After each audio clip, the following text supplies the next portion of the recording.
And today is part 2 of our forums related to gun violence in Cincinnati.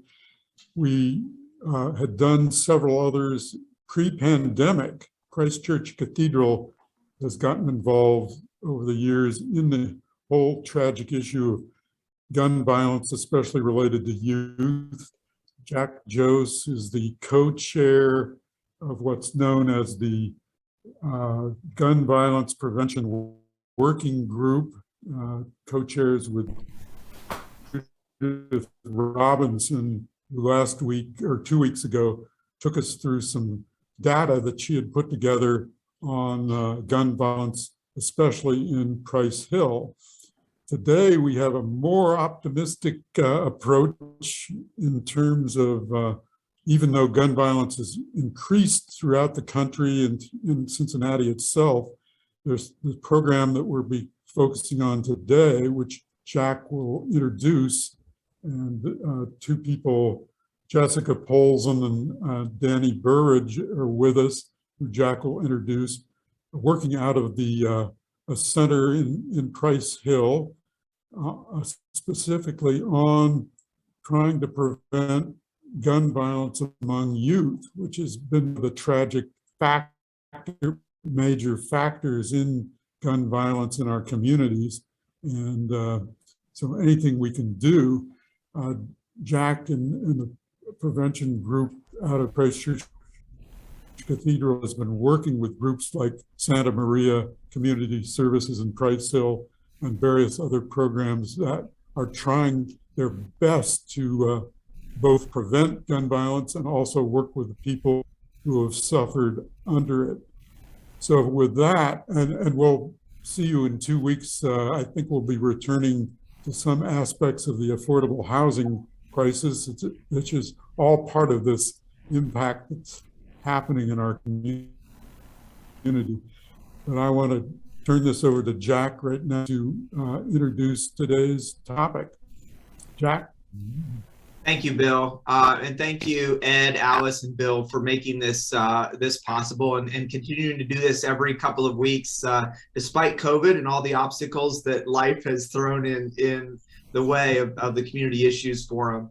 Yeah, I'm really excited to introduce the work that Jessica and Danny are doing down at the Joe Williams Center.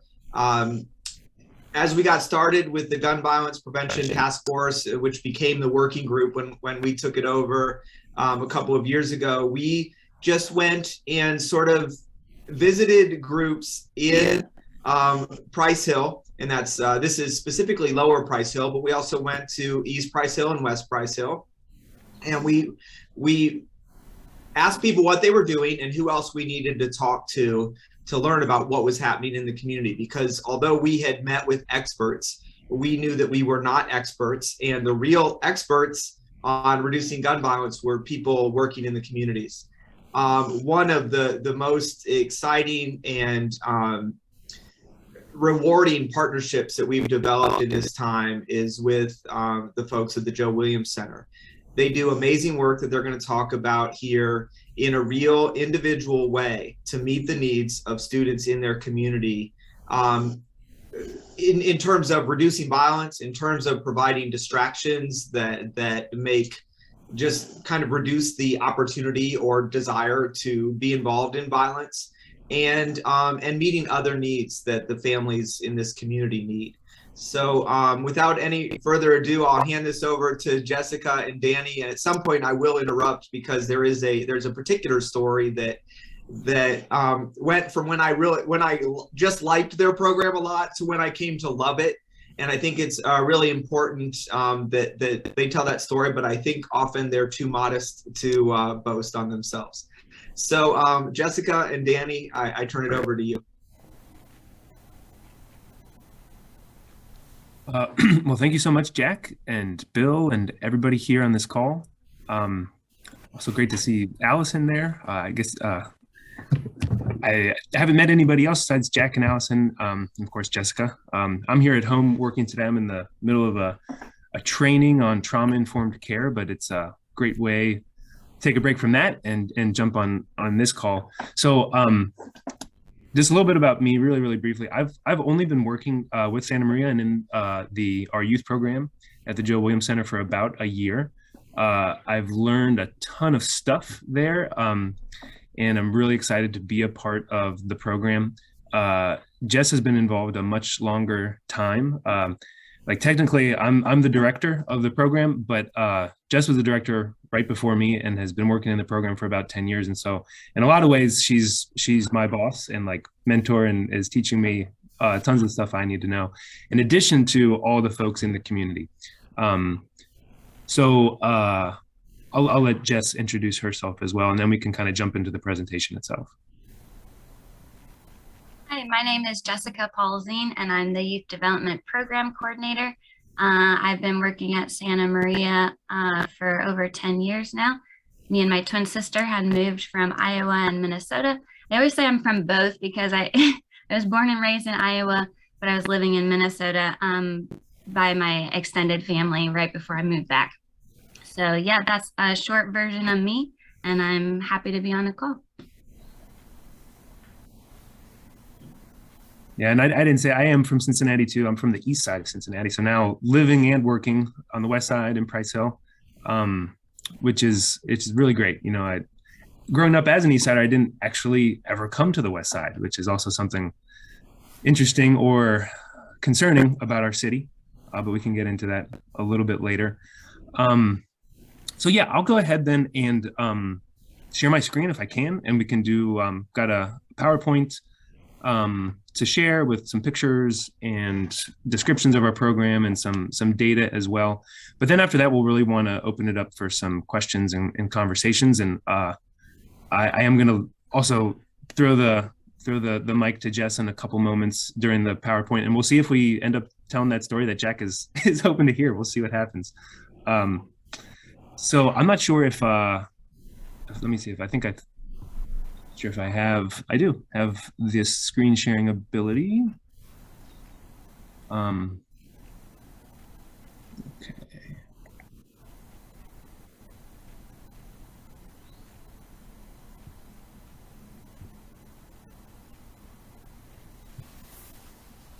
All right. So I'm assuming everybody can see that okay. So the title here of the presentation, Preventing Violence from the Bottom Up, Lessons from Lower Price Hill. A lot of times I think that when people think about violence prevention or dealing with gun violence, you know, a lot of times, or for a lot of years, the focus has been on policing and how, you know, you get criminals and the ones with guns into jail or off the streets, or how do you get rid of guns themselves? And those are aspects of our work to a certain extent, but what we really focus on more is working in the community and working with folks in the community. And so that's where we can think about kind of the, addressing this issue from the bottom up, from the community, as opposed to the top down, as opposed to kind of from the authority figures who we normally assume are going to fix problems for us. So just a little bit about Lower Price Hill. So in our program, 99% of the people we serve qualify as extremely poor, according to some of the most common measures of poverty. Let me move this over here. So the median household income in Lower Price Hill is about $13,000. If you can imagine trying to live on $13,000, it is not easy. Not that I luckily have to do it, but a lot of the folks we serve do. And that's even much lower than the median household income for the rest of Price Hill. And in, you know, about twice as much in the rest of city of Cincinnati. So according to some 2019 statistics we have, 61% of the youth we serve have known substance abuse in the family. And that's, again, just known substance abuse. I'm sure it's much higher than that actually reflects. 24% of the youth we serve have known mental illness in the family. And again, I'm very convinced that that number is actually higher in practice. And then also about 64% of children drop out before finishing high school in Lower Price Hill. So again, a pretty staggering number there, again, compared to the rest of Cincinnati and the rest of the country. So just to open it up real quick before I get into kind of, you know, our way of looking at these things. What would people say? What do we think are the causes of gun violence in urban spaces like Price Hill? What would be people's responses to that?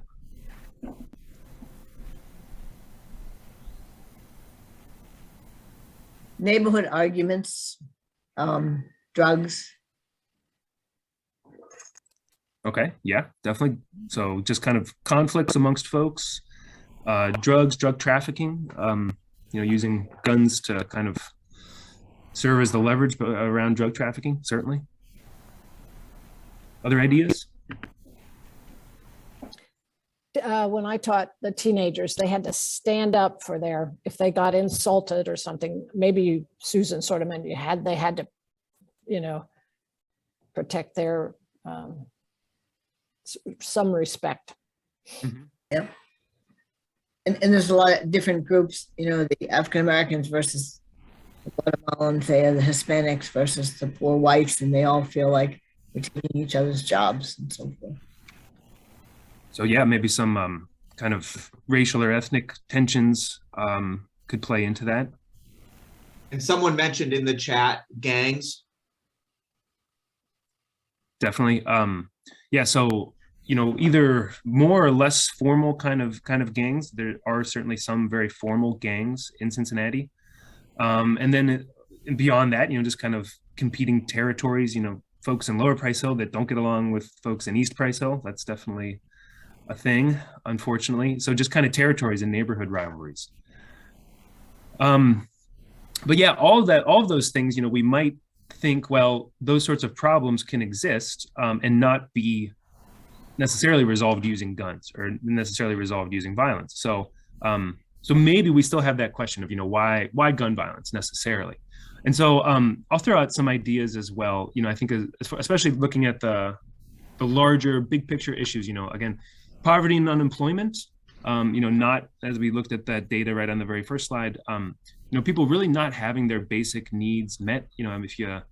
If you look at, again, the Maslow's hierarchy of needs, if you don't have food and housing and healthcare, it's going to be hard to kind of see beyond the present, looking ahead to the future, and, figuring out other ways to deal with problems beyond just kind of fighting or violence. And then also growing up with violence all around you, with intrafamilial or domestic abuse and violence going on from the time that people are very, very small. Addiction and mental health problems that are also very, very prevalent in the communities that we were working with. And in general, a lack of positive pathways or connections or opportunities for youth. And so the important distinction there, I think, is positive pathways or positive connections. If you come to our center, for instance, this afternoon, we have open hours on Tuesdays and Thursdays. And, the connections amongst kids are really, really strong, really, really powerful. They're much more concerned about, being kind of liked or being respected amongst their peers, much more so than, any consequences or incentives that their teachers or we as kind of after school folks are offering to them. Those connections with their peers are so important. And so how do we kind of turn those connections that they already have into kind of sources of positivity as opposed to sources oftentimes of violence or negativity? And so this final bullet point going on to, drugs and what I would call more kind of criminal networks. There's also a lot of human trafficking that occurs in our city as well as drug trafficking. But these criminal networks are sources of power, they're sources of money, sources of status and belonging. And guns are used both as tools in those networks and also as currency. I mean, there's also a lot of gun trafficking that occurs in Lower Price Hill and throughout Price Hill and throughout the city, throughout our country. And so, again, those criminal networks and the power and the money that goes along with them are very, very palpable to kids growing up in places like Lower Price Hill or in other communities. Those examples of somebody being involved in drug trafficking and, having cool clothes, having a lot of respect in the neighborhood, that's really tangible, as opposed to examples of people who are successful business people or lawyers or doctors. Those sorts of examples aren't quite as tangible. So, what's available to people? That's one of the big things that we're trying to work on and provide other opportunities to kids in our neighborhood. So here I'll pass it over to Jess for a little bit. This is a picture we took recently. And Jess can talk a little bit more about that and kind of maybe go down memory lane a little bit for us from the time that she started.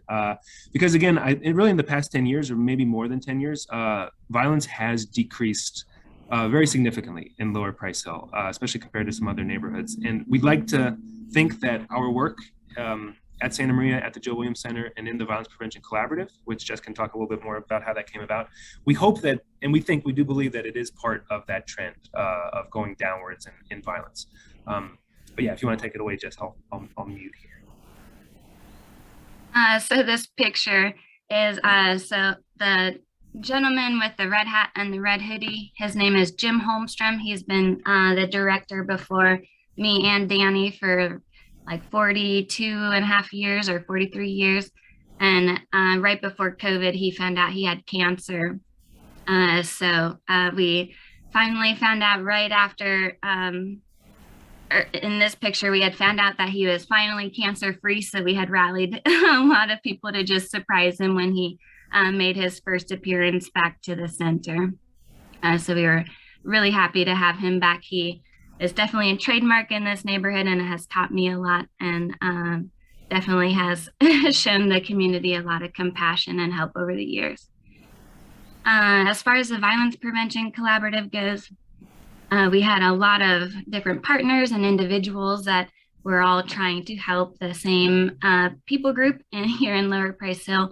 So we wanted to all get on the same page and make sure we were all seeing the same, or discussing the concerns and behaviors that were being present and figuring out ways to find solutions to counteract those negative behaviors that were coming up. So it's a combination of police and residents and religious groups and businesses and nonprofits and schools. So it's a wide array of folks that are trying to all do the same thing.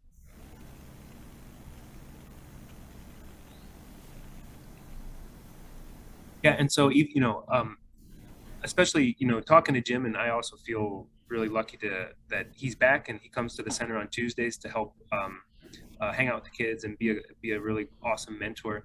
But I know that also when, you know, the problem of violence and gun violence was really, really bad, kind of in, you know, in the 2000s, early 2000s, getting into the 2010s, Jim was involved with some other folks in Santa Maria and through some other agencies in the city of Cincinnati of really trying to dig into what were the best practices around the country for dealing with violence and preventing violence, and how can we as Santa Maria gear our work as a program working with youth towards preventing violence that is so, you know, that was really increasing in the neighborhood and across Price Hill and across the city. And so they ended up coming up with this Lower Price Hill Violence Prevention Collaborative, where it was no longer just the youth program of Santa Maria that would be working on this topic, but also, as Jessica mentioned, a wide array of different institutions and actors and residents who would be working on this issue. So, so more concretely then, the strategies of this Lower Price Hill Violence Prevention Collaborative these are some of the strategies that we use. You know, so first, bringing together all these actors and institutions who are interested in preventing violence in the community. So we do have monthly meetings. Jack's a regular attendee there, and Judith as well. And so, you know, we have police there as well to provide us with crime reports. We have residents and representatives from all these different institutions that are involved in Lower Price Hill to dialogue and try to make sure that we're all on the same page as far as what's going on in the community. How can we make things safer? How can we pool resources? How can we help one another out? And making sure that we are listening to residents about what's going on and what they need. You know, what can we provide to the community to make sure that youth and other folks don't have to resort to violence. So the second bullet point, you know, facilitating those spaces for dialogue or interaction amongst police and residents.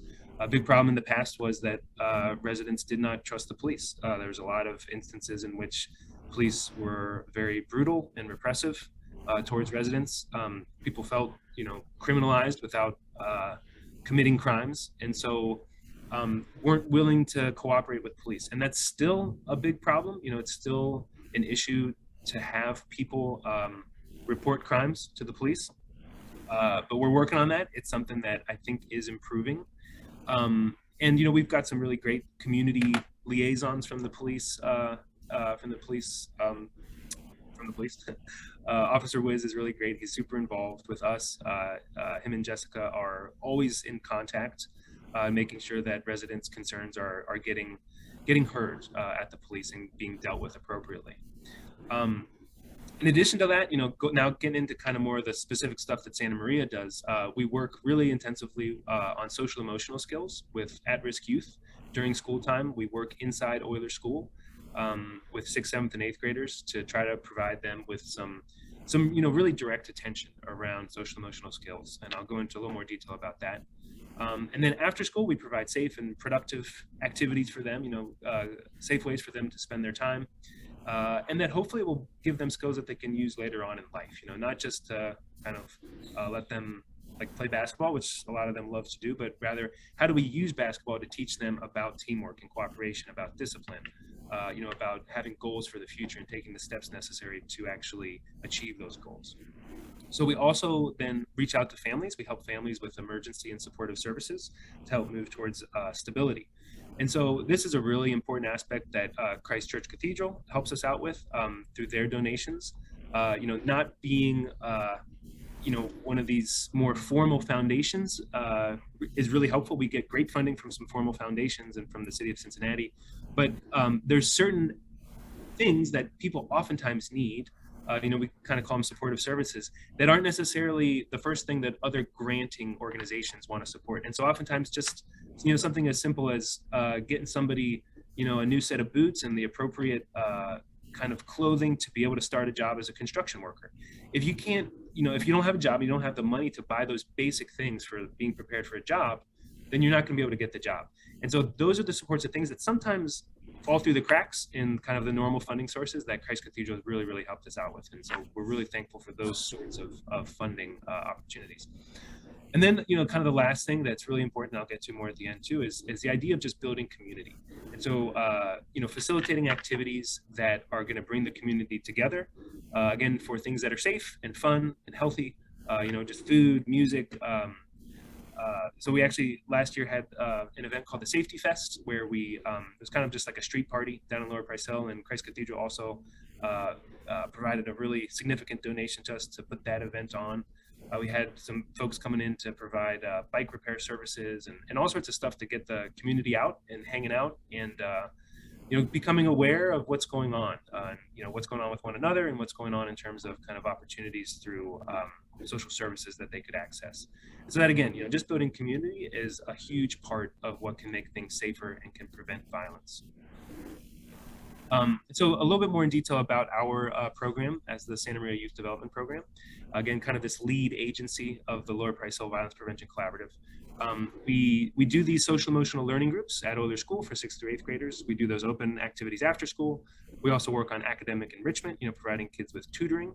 And then finally, as I mentioned already, we do these emergency and stabilization services for families, which can often be that difference between the family kind of, sliding into negative activities, whether it be something illicit like drug dealing or something like that, the difference between that and, being able to get more formal employment oftentimes. And so in these social emotional learning groups, we work on topics such as self-awareness, self-management, social awareness, conflict resolution, healthy relationship skills, goal-oriented thinking, and leadership and responsibility to community. And so this is actually a picture from our graduating 8th grade group from last school year. And just looking at that group of kids, it's a good kind of cross section of the population in Lower Price Hill. And just also looking around, there's a bunch of those kids that I think, and Jess could speak to this more, just seeing how they've developed from children up to now, like even DJ there in the middle, we oftentimes talk about how, he was just really wild. Even just a year ago when I first met him, he was, just kind of like a different kid than he is now. He's becoming much more mature, much more kind of interested in, his academics. He realizes that he can come to the center, and as long as he's well behaved and not doing or saying inappropriate things, like he can hang out there and and be there and just kind of be part of the community at the center, whereas oftentimes before he was kind of all over the place doing things that were inappropriate. And so there was always kind of that thing where like if you don't respect the space and, it needing to be safe and respectful for others, then, you can't take advantage of that space. And so, learning about respect and, just doing what needs to be done to get where you want to go is really important, and some, an example of some of the progress that we're seeing with a lot of these kids. So yeah, I don't know, Jess, I don't know if you'd want to say anything else about any of those kids there, or kind of in general about the social emotional groups. You did a great job discussing all of that. I did want to just reiterate that so we have our social emotional skills groups, and they're allowed to be in our groups from 6th, 7th, and 8th grade. So even just having really strong intentionalized programming for those 3 years, they always want to keep coming back. They keep asking us when we're going to develop a high school group, and we oftentimes see them as they come back as high schoolers. Just even in after school programming, they're showing so many more leadership skills, even outside of our structured groups, that we don't have the funding to keep increasing all of our time and energy with high schoolers. But right now our focus is for the structured group 6th, 7th, and 8th graders, and we're seeing a lot of growth and beyond with that. So we are very pleased, and it's just all the connections that we have that continue to promote to that.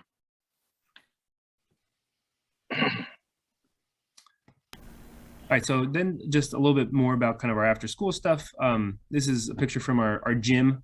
Our hoops are, we can raise them and lower them. And so sometimes, we'll put them down and let the kids like dunk and stuff. And sometimes we'll put it up and have like some real basketball practice and stuff. And also we, just here in the spring, we started doing volleyball as well, working with Euler to Jess and a couple other folks are serving as volleyball coaches for 4th through 6th graders. And so that's another cool activity we're doing in our gym.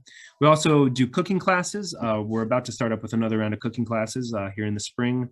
Sometimes we do soccer. Sometimes we have Spanish classes available. With nice weather, we do a lot of gardening. Arts and crafts are always an activity that kids are really excited and involved in. One that's not on here that we've also been focusing a lot recently is dance. We have both a formal group that was already established who's coming in to use our space, and then another kind of beginners class for dance that's being taught by an outside group called Polzin. And then finally, we have a girls empowerment group as well. Some of our 8th grade girls are also working with a professor from Miami University. And that professor also brings in some of her undergraduate students to work with our 8th grade girls. And they're currently in the process of putting together a campaign to try to combat sexual harassment and sexual abuse that is so prevalent in the communities. So I know, the Christ Cathedral Working Group is very interested in gun violence, but our program really tries to address, all the different sorts of violence, and so including domestic violence and sexual violence and ultimately structural violence, which includes poverty and discrimination and all the different problems that we face in our city and then in our world. So, trying to tackle these things from all different sorts of angles. A couple pictures from our open activities. This was on a field trip, right, Jess? That was at at Jess's horse ranch, and her sister's horse ranch out in Goshen.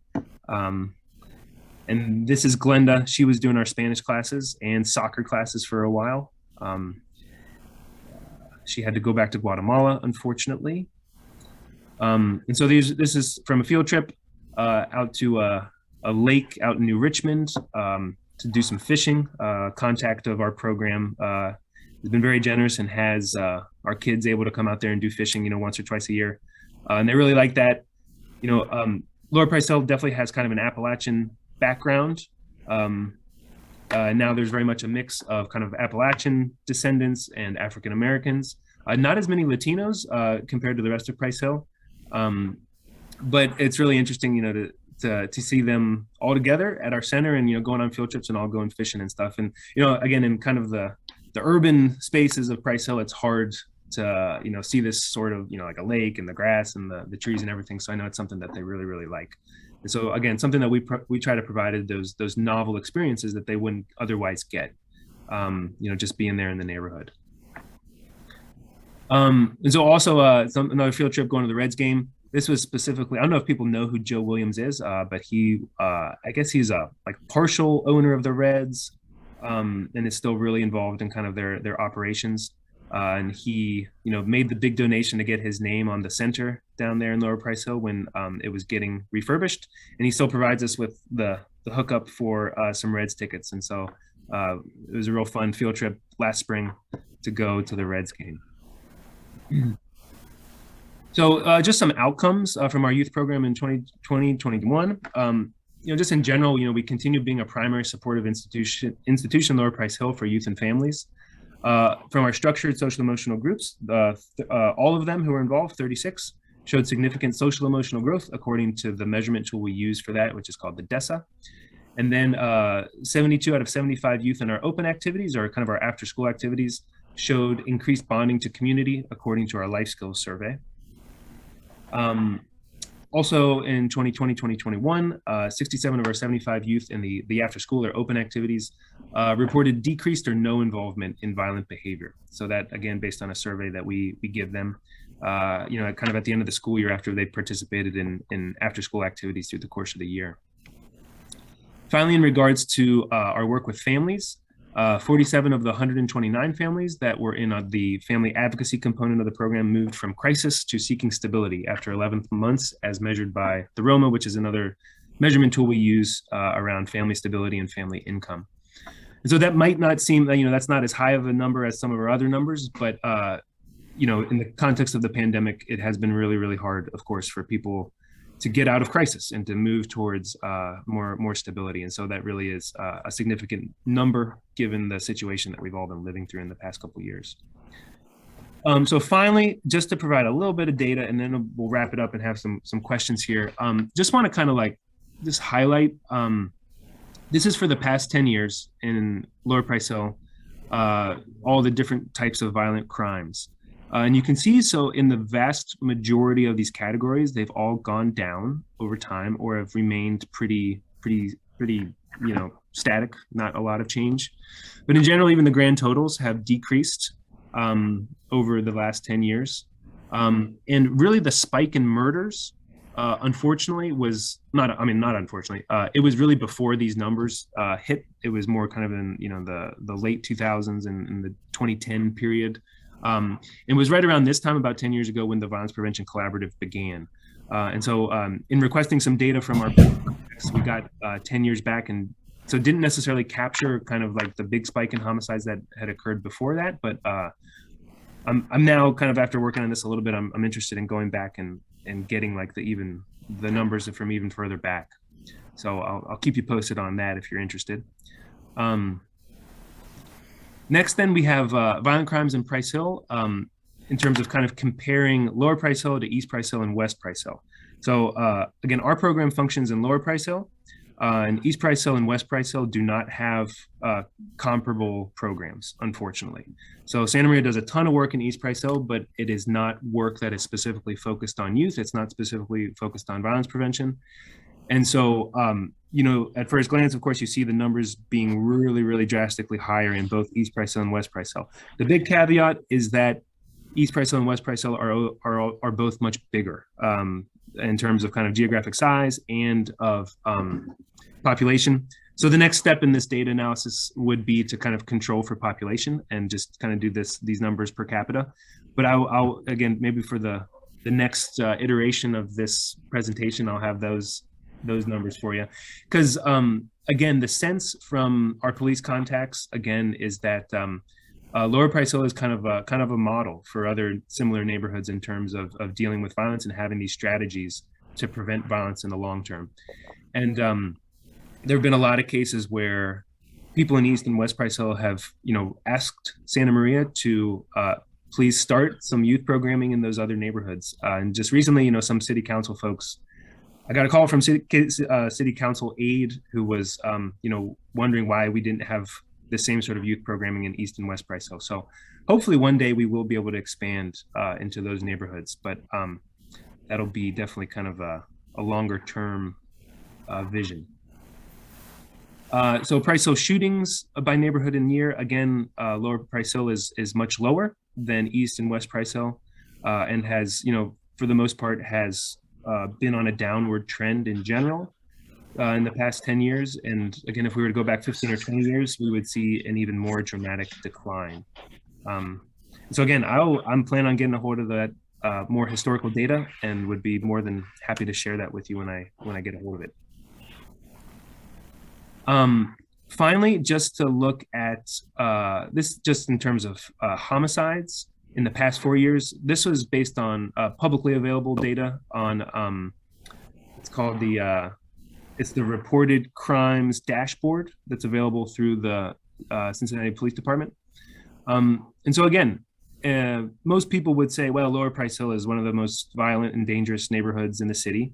That's its reputation. Sometimes I tried to have pizza delivered for like an open gym at Euler at like 9 o'clock at night, and the person from La Rosa's refused to deliver it because they said it was too dangerous. It was on their list of like, they weren't going to deliver it to that place. But if we look at the numbers in the past 4 years, Lower Price Hill is actually much, much safer in terms of homicides than a lot of these other neighborhoods that it would typically be compared to. So, places like Avondale and East Price Hill and West Price Hill and Westwood are all much, much higher in terms of incidents of homicides. Avondale does have some similar work going on in terms of trying to prevent violence. But again, in West Price Hill and East Price Hill, we, will hope to expand, this sort of violence prevention work to those neighborhoods. And again, just to mention as well, violence prevention programs such as ours or police activity is really only part of the story when it comes to violent crime and homicides and shootings. What goes on actually within those criminal networks also has a lot to do with it. When there is kind of upheaval within drug trafficking rings, that can lead to a lot of violence. And it might have nothing to do with, what, social service agencies or the police are doing. It might be something that is kind of totally internal to criminal networks. So, we are a factor. We're an important factor, I think, in what's going on in Lower Price Hill. And, police and violence prevention and social service agencies are super, super important across, all these neighborhoods and across the sort of work we want to do to prevent violence. But, even figuring out how to reach out to those kids who are already involved in drug trafficking. We serve a lot of kids at our center. Today we will be, hanging out, playing basketball, trying to teach some life skills to kids who are, actively dealing drugs and have access to guns and have potentially used them in the past. And, we're not going to turn them away. We're not going to say that, okay, you're on the wrong side of things now, but rather we still want to be able to work with them. And we want to be able to engage them kind of like before it's too late. Again, have that relationship with them in which they know that, we're not going to turn them into the police necessarily, but we are going to be understanding. We're going to try to be their friend, try to be their mentor, and try to provide them with these opportunities that could open up a different pathway for them.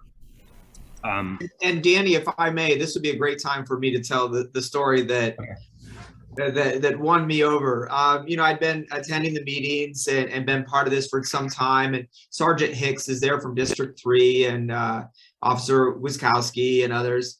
And after the formal meeting ended and the students left, there's typically students involved in these meetings.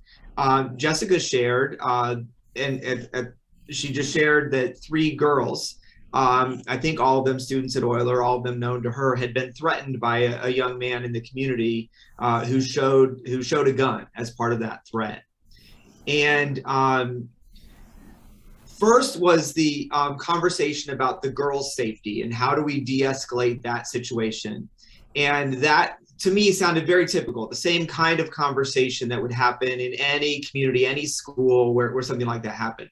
But what happened next was really powerful because the young man who displayed the gun was not labeled the bad guy, and it was not some sort of arrangement that he would get arrested by the police who were present. Instead, there was a thoughtful discussion about who the young man is. Someone in the group knows his brother. His brother was incarcerated. And someone in the group volunteered to reach out to his incarcerated brother to talk to him, to tell him that isn't the route he wants to take. And so there was a discussion that understood that violence happens because a person chooses to behave violently. And that person is not necessarily a good or a bad person. That person is in some ways a product of their environment. And the heart of this center and the work that's happening down there is understanding that there are people involved on both sides of the gun, right? And that when we understand that and we give alternatives to violence, that often intelligent people take the alternative to violence. That isn't where they want to start. And so not labeling the person with the gun as a bad guy who needs to be removed from the community is a very powerful message, especially in communities, high poverty communities, where they're often drained of their manpower and the male leadership they could have because of high incarceration rates, and this idea that we can just, incarcerate our way out of a very complex problem. And so that's the kind of work that Danny's talking about, that I've seen Jessica do, and that Jim was doing, and that happens regularly down there. That's so powerful. So, at this time, I know you guys have shown your data, and I would say the other thing is this, even when you break that down, Dan, and you go to look at the percentages, Price Hill, Lower Price Hill used to, as a percentage, always be in the top 3 or 4 communities. In fact, when we started working with you guys, I think a little bit more than 3 years ago, one of the things that drew us there was that it was chronically in the top 3 or 4 communities in terms of violent crime. And now it sometimes doesn't break the top 10. And, I guess it'd be a great time to spike the football, write the book, leave, and go on your national tour. But you're still there doing the actual work that it takes every day to make sure that happens. And I think it's something that's replicable, and I think it's something that can be taught and just needs to happen all over the place in our community. You're doing something that schools can't do, that families can't do alone, and you're just supplementing and you're assisting what can happen in a community. And I think it's just really powerful work. So are there questions? And Bill, do you want to open it up to questions at this time? Sure, that'd be terrific. Questions? One question that I had. Oh, yeah, Susan Noonan. Susan. Oh, that's okay, Bill. Go ahead. No, you go ahead. Okay. Well, so mine isn't really a question. What I wanted to say was, I love Santa Maria. I was from '88 to 2000. I spent a lot of time over there when Blair was there. I was at the Human Relations Commission. But what I wanted to say is we're so proud that Cincinnati Association has awarded Santa Maria one of our honors for exhibiting such conspicuous and enduring contributions to inclusion and diversity. And this is the dinner in honor of Marion and Donald Spencer. And each year, Cincinnati puts on this dinner. It's May 10th this year. And we hope you'll all be there because Santa Maria is one of our awardees. And we're so happy. So congratulations. I think Danny's going to be the next H.A. Musser. That's great news. You're doing great work. You're just doing great work. You start with the youth. That's the way to do it. You get them when they're young before they get into the really bad stuff. And that's the only way we're going to curb the violence. So thank you for what you're doing.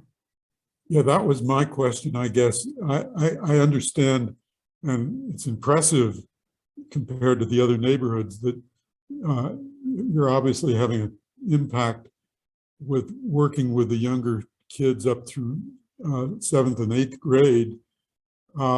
Has there been any effort to tie that over into high school? I mean, my wife's a Montessori instructor, so she stresses reaching those kids early on and in a variety of ways. But I also realize that high school is often a traumatic time for kids in general, but kids living through poverty and a variety of other negative factors going on in their community seemingly would need the kind of support that you're now offering to the younger kids. Has there been any effort to pull that through? Danny or Yeah, we do have after school programming for high schoolers, and we used to have what was called the summer youth employment program, where we would hire on probably maybe around 15 teenagers to do some work and learn job skills and be able to do service projects in the community. We had lost funding for that a while back, but as we continue to get more funding available, we'll have the staff capacity and volunteers and the money to be able to provide those resources. Yeah, yeah, and just as Jess mentioned, I think also in the course of the initial presentation, there have been a lot of kind of informal ways that high schoolers have been involved, both participating in the activities and then also, because so many come back and say that, I did learn a lot through the programming with Santa Maria and at the Joe Williams Center, and how can I give back? And so we do have some folks who come back and volunteer or serve as mentors, and we do really want to figure out how to formalize that a little bit more. And so that is one of our kind of more immediate goals. And we did just put in a really big grant proposal to the Ohio Department of Education.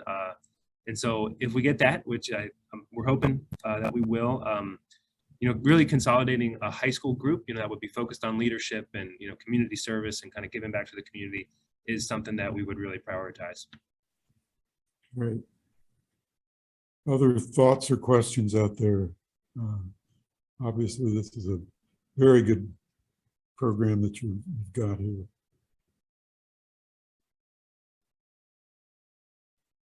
Well, and as a note, one of the ways as we're coming out of COVID, one of the ways we hope to help more is by making sure we broadcast events to get down and help out.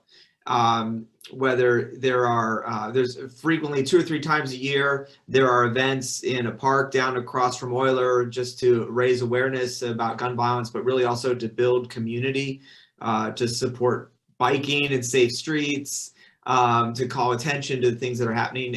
And often they simply need another person, right? Or 3 more people to come help out to make a program really run smoothly, to help out. I know they do something at Christmas with gifts for the kids, and their back to school time.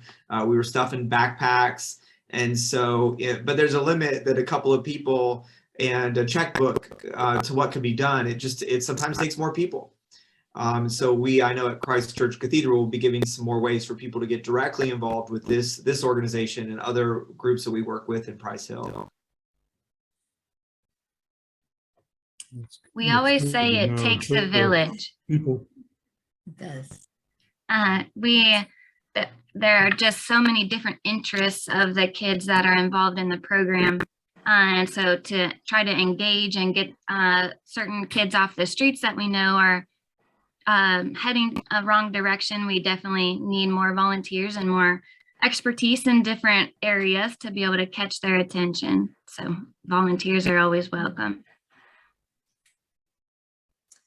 So I was going to say, yeah, you'll have to, I was thinking there's a couple of organizations where people are always wanting to do things. And so maybe you could let the Women's City Club know when you have events coming up, and we might be able to get some volunteers to help, or the Cincinnati Association, but that, say, Women's City Club is probably more apt to volunteer.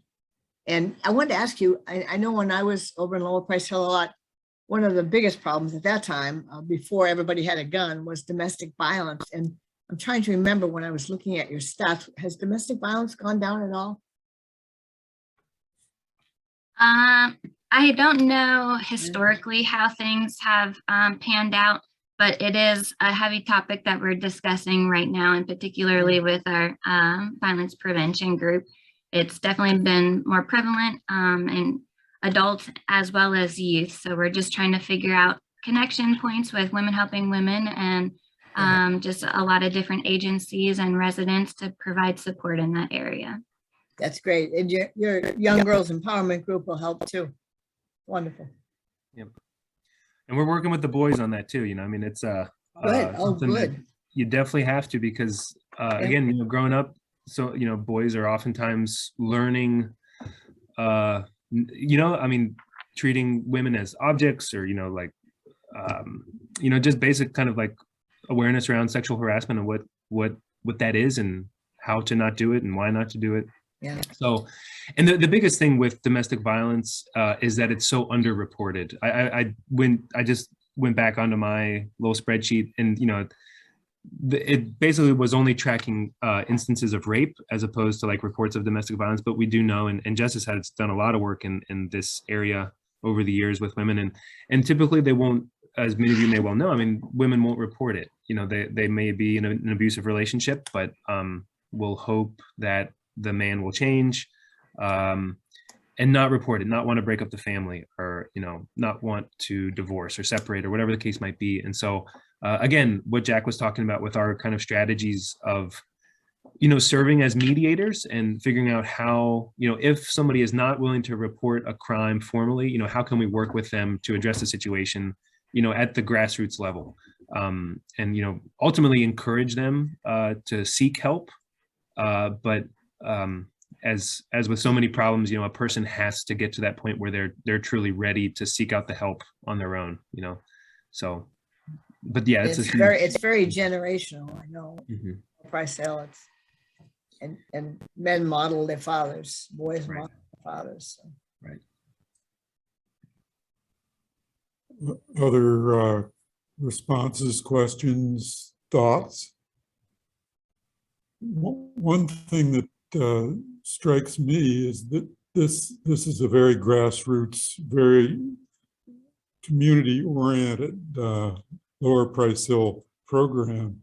And it would seem that kind of thing needs to be fostered in other neighborhoods. That seems to be, the fact that you've had such an impact on Lower Price Hill through this community approach seems to be obvious that this could be very beneficial in other neighborhoods. Are there some other neighborhood or moving in this direction, do you know, or not?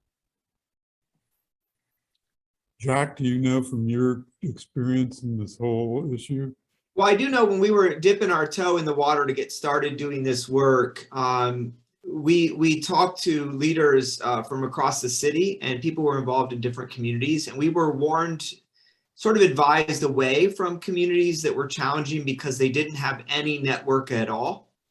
There just weren't groups doing the work, and we were advised towards Avondale, where there were some groups doing the work, and then Price Hill, where we eventually ended up, because there were many groups doing this work, and they were all sort of working in parallel, and I think some of them knew others existed, and they didn't know others existed, and I think because of the large number of groups that are there doing the work's getting done.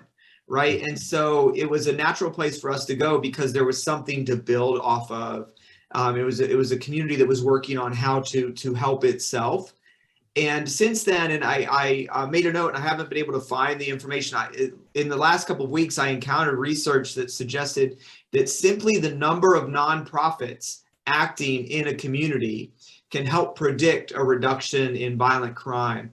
And I know I see Jill Bowman is here from Moms Demand, and they always have some just access to some really fantastic nationwide data. And Jill, if you're familiar with any of that research and can point me in the right direction, Moms Demand has Everytown, which is sort of a database segment of gun violence prevention work across the nation. But so anywhere there are some groups that are starting, the work is happening, right? And yeah, I think you just have to sort of build it up and support it in the way that we have here, and just allow them to do what they're already doing and give them the resources to do it. And they know better than anybody coming down from on high to say, well, this is really how you reduce crime, because but who's doing the work? It's Jessica, it's Danny, it's Jim, it's folks like those at the Joe Williams Center and in many other organizations in that same community. Yeah, and I would just also point out on that sort of topic, I think that it is, there's no guarantee that a nonprofit will necessarily do things in like this grassroots community-based sort of way. I think that is something that is very ingrained in Santa Maria. You know, Santa Maria has been working in Price Hill for 125 years. This is the 125th anniversary year for Santa Maria.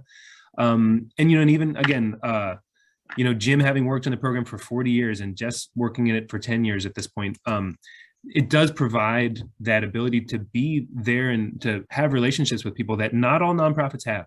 And so there is, I think, also, you know, that kind of distinction.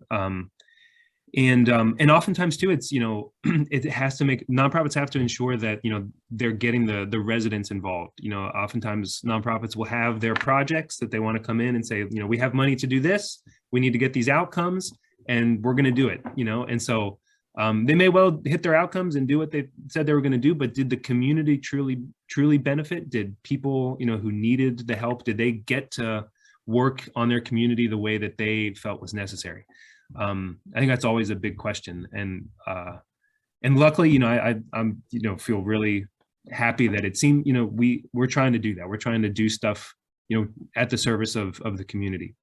But yeah, I going back to the initial question, I know that there's a program emerging right now through Cincinnati Works that is focusing on East Westwood and East Price Hill and they're doing this very kind of like initial, getting people out there to survey folks about how they think gun violence could be prevented. Like, I know that, and it would be great to try to come up with, you know, some sort of database or network of groups in Cincinnati that are all working on these topics, to again, like, come up with kind of like, you know, resource sharing, best practices sharing, you know, how can we learn from one another? There is also in Over the Rhine, the Wesley Chapel Mission Center, which is doing a lot of the same work. Some of you, I'm sure, are familiar with them. Jill's nodding her head. So yeah, just to make these connections, I think is really, really important, and to share ideas and share lessons moving forward with this. Danny, I might mention that City Hall is doing what you just mentioned. There's a huge collaborative group on a cabinet that are putting resources together, figuring out who's doing what, and trying to organize that. Children's Hospital is involved. CPS is involved. Grassroots organizations are involved. Politicians are involved. I mean, it's pretty comprehensive. And we have a city council that wants action, Right. not just meetings. Yeah. Well, I should, who would be the right person to kind of reach out to about that, to potentially get involved? Mika Owens or Greg Landsman or Jan Michelle Kearney. Okay. Is Mika also on council? Yes, she is. And I know she's been down to a couple of your events down there. Okay. I'm sorry, I said a couple, but I'm sure of at least one. Well, we just about reached the end of our time, but I want to give Jack did a terrific job putting these two panels, two forums together. And this has really been a very positive forum today in terms of learning about what's happening in Lower Price Hill. Jack, do you have any other final thoughts or remarks or appeals for volunteers or whatever? Well, we always need volunteers, and so if you get on I don't see actually a whole bunch of people from Christ Church Cathedral, but that's one of the places we'll go. You can contact these groups directly, and it's really to your level of comfort. If you're interested in reducing gun violence, you can do online action, share on social media from the comfort of your own couch, to showing up at the courthouse and just protest the disastrous Senate Bill 215 and just ridiculous laws being passed in the state of Ohio, to being active with groups like the Joe Williams Center and Violence Interrupters in the city, handing out water in high poverty and high crime areas to get out the message that there's a different way to move forward with your life. There's just tons of ways to get involved. And I'm just fortunate that I keep running into amazing people doing really powerful work. That's really good. And I certainly want to thank our other panelists today, Danny Burridge and Jessica Polzin, for the fine work they're doing there. And so this is not a issue that's going away, obviously, in our community. Obviously, you're making terrific strides in Lower Price Hill, so we'll need to be returning to this, and our ties with the Christ Church Cathedral and the work that Jack and his group are doing